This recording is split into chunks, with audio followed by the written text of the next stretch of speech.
Oi, gente! Como é que vocês estão? Vou falar hoje sobre alguma coisa que eu gosto muito de falar. Calcinha, calma, vocês vão entender. A gente vai falar sobre uma coisa gostosa que, graças ao bom Deus, né, pleno século XXI, a gente já tá não só normalizando, como aceitando, gostando muito de falar, assim, trazendo para o círculo de conversa, que é o nosso ciclo menstrual. E sim, tô falando para as mulheres, e claro, para os homens também, que querem entender um pouco mais como funciona o ciclo menstrual da mulher. De repente você é casado ou namora, né? Uma mulher, e você, poxa, tem aí umas curiosidades, como é que é isso?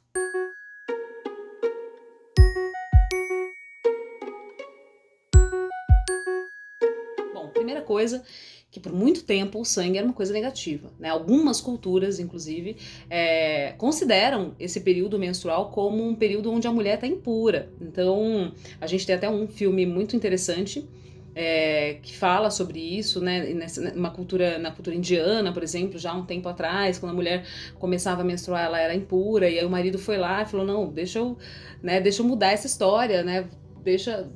Vamos trazer o absorvente, né, para todas essas pessoas, população pobre. Eu esqueci o nome do filme. Depois a gente coloca aqui o nome do filme. Vai aparecer aqui. Com certeza que vai aparecer. Fica tranquilo. Mas enfim, então, durante muito tempo, principalmente se a gente falar 2000 antes de Cristo, a visão era extremamente negativa sobre esse processo feminino, tá? Então, gente, a gente vê aí na história, por exemplo, relatos onde a mulher no Egito ela usava papiros intravaginais, as romanas usavam chumaços de lã, as indianas usavam aí fibras vegetais e paninhos, né? Enfim, paninhos vieram depois, mas eram fibras vegetais. No Japão também utilizava alguma coisa intravaginal. Então, assim, não se falava muito, era meio tabu, ela tá naqueles dias, nossa, até. Sempre teve essa conotação, né? Uma outra cultura, né? Principalmente as culturas que entendiam mais essa questão do feminino, abraçavam, acolhiam. Mas não são todas, não, infelizmente não eram todas. Aliás, era como eu falei, uma minoria. Então, na Idade Média, a gente vê aí o surgimento dos tecidos, das toalhinhas. Uma coisa que é importante falar é que esses tecidos, essas toalhinhas, eram lavados com águas que já tinham sido utilizadas para outras coisas, né?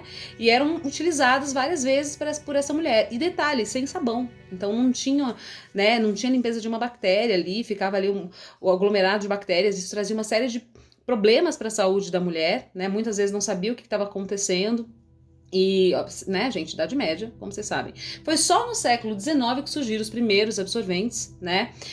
Meados de 1890, mais ou menos, que começaram a surgir umas opções mais higiênicas disponíveis, os primeiros absorventes aí descartáveis, né? E aí lá na segunda ou primeira, acho que foi na Primeira Guerra Mundial, as enfermeiras observando ali aquele material que era super absorvente, né? Que cuidava ali dos feridos e tal, falavam assim, poxa, isso aqui também pode ser interessante também para a utilização das mulheres no período menstrual. E aí foi quando nasceram, por exemplo, os famosos OBs, Tampax e por aí vai. Tá, maravilha. É importante a gente olhar para a história do absorvente, é importante a gente olhar para a história da preocupação mesmo com a saúde feminina, né? Mulheres que por muito tempo nós fomos excluídas mesmo, né? Enfim, são filósofos e mais filósofos na história que discriminavam as mulheres, que diminuíam as mulheres como incompetentes e desprovidas de inteligência. Pois é, pasmem, tem filósofos que falavam isso, é uma coisa surreal.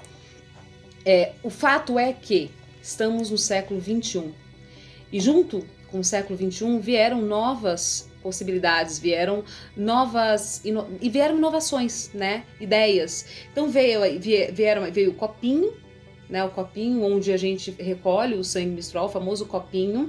Tá aqui a imagem do copinho, como você pode ver. E as calcinhas absorventes.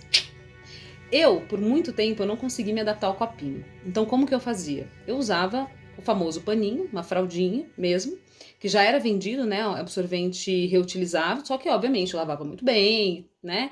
Enfim, era essa a minha metodologia. Quando vieram as calcinhas, eu fiquei alucinada. Falei, uau, isso é muito revolucionário. Lá fui eu comprar as minhas calcinhas. Eu comprei de duas marcas específicas aí. Essa aqui é a Ecodale, acho que é assim que fala. Ela é importada, o material é incrível. né? Aqui ele ajuda a absorção, assim, então realmente... Só que assim, o meu fluxo, ele não é um fluxo assim, minha Nossa Senhora, né? É um fluxo mais leve, então, pra mim, tranquilo. Se o teu fluxo for muito longo, eu recomendo você comprar uma de uma outra marca que é a Pentes. Tô falando as marcas, eles não estão me pagando, tá, gente? Só pra deixar claro, mas eu tô dando aí a dica pra você que não conhece. A Pentes é incrível, essa daqui é, inclusive, ciclo moderado, assim, fluxo moderado. Vocês viram que eu uso tanto que já saiu o símbolozinho, que ela tem um símbolozinho bem bonitinho aqui. Eu tô precisando comprar mais essas calcinhas, gente. Infelizmente, o valor ainda não é um valor tão acessível, né? Então, a gente precisa trazer esse valor para todo mundo. Eu acho que todo mundo merece e deveria utilizar essas calcinhas de todas as classes sociais, deveria ser normatizado, assim como por muito tempo também as classes menos favorecidas não tinham acesso por exemplo, a um absorvente descartável que traria ali maior saúde para elas, né? Então, assim, eu acho que também chegou o momento da gente distribuir essas calcinhas. Fato é, gente, por que eu tô falando tudo isso e tal? Eu tô falando tudo isso por uma questão ambiental. Quem me conhece já há algum tempo sabe, por exemplo, que eu sempre tive essa preocupação. A Clara usou pouquíssima fralda descartável. Clara é minha filha, pra quem não sabe. Ela usou pouquíssima fralda descartável. Só para quando ia no médico e tal, porque eu fazia realmente utilização das fraldas de pano. Naquela época também não existia tanto essas fraldas bonitinhas de pano que existem hoje, então eu usava fralda mesmo, que eu usei, inclusive, quando eu era bebezinha. O impacto é muito grande no meio ambiente, até porque essas fraldas descartáveis e esses absorventes têm plástico, e plástico, vocês sabem, demoram séculos e séculos para serem... não são biodegradáveis, né? Para serem degradados pela natureza e vão para os oceanos, né? E os animais marinhos comem isso. Então, assim, só para vocês terem uma noção, eu até anotei ali, tô com uma colinha. Uma única pessoa tem, em média, 400 ciclos menstruais, 450 ciclos menstruais, tá? Então, durante a vida toda dela, ela usa, em média, cerca de 10 mil absorventes. Caiu meu brinco. Eu vou deixar do lado. Vou continuar falando. Ótimo. 10 mil absorventes e gera em torno de 150 quilos de lixo. 150 quilos de lixo. Aí, se a gente leva em consideração que só no Brasil existem mais de 62 milhões de pessoas que estão dentro de um ciclo menstrual, que estão vivendo aí seu ciclo menstrual, a gente chega a um número absurdo de 12 mil toneladas de absorventes jogados fora todo mês. Isso, gente, todo mês, não é por ano, é mês. Mas onde que é fora, né? Mas pra onde que vai esse lixo, o Sullivan? Pra onde que é descartado? Gente, é descartado nos lixões, são lixões e mais lixões cobertos, né, com esses absorventes, lotaram lixões de vários lugares do mundo, e obviamente que são, eventualmente vão para o oceano, né, vão para a natureza, não tem como. Então muito, o problema assim, tá muito grave. Tá muito grave, tá muito sério, a gente precisa ter um outro olhar para isso. Então eu recomendo para você que tem aí condições, que tem como usar, de repente ir fazendo essa diferença, quem sabe a gente não faz um movimento assim, né, um mutirão mesmo, uma vaquinha, não sei, para distribuir mesmo essas calcinhas por aí, para que mais pessoas possam usar. Esse tema parece meio bobo, né? Nossa, Sullivan falando de calcinha, não sei se você vai trazer esse julgamento ou não, mas assim, a gente precisa falar de calcinha absorvente, a gente precisa falar de métodos mais conscientes de consumo, né? E uma coisa que é interessante, gente, essas calcinhas fazem a gente se aproximar de algo que é nosso sangue, que é sagrado.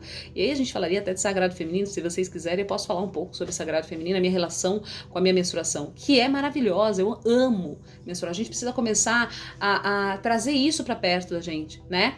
Então, você coloca essa calcinha de molho na água, essa água você pode regar a planta, você tá plantando o seu sangue, que é muito falado dentro do sagrado feminino, entre outras coisas. Então, assim, é uma coisa linda, nossa, que é produzida pelo nosso corpo, é nosso sangue, que as pessoas têm nojo, não gostam. Não, para com isso, é seu, é do seu útero, sabe? É do seu ventre. Então, assim, honra isso, se conecte com a Mãe Terra através disso. Essa é a minha visão. Tá? E eu tô compartilhando um pouquinho aí com você. Se fizer sentido pra você isso, claro, absorve. Se não também, gente, tá tudo certo. Mas estamos junto aí nessa jornada, porque é a nossa casa, né? O planeta, a nossa casa temporária, né? É um pouquinho de tempo que a gente fica aqui e a gente precisa fazer alguma diferença aqui. A gente precisa mobilizar para que as mudanças sejam efetivas e transformadoras no planeta. Beijo grande e até a próxima.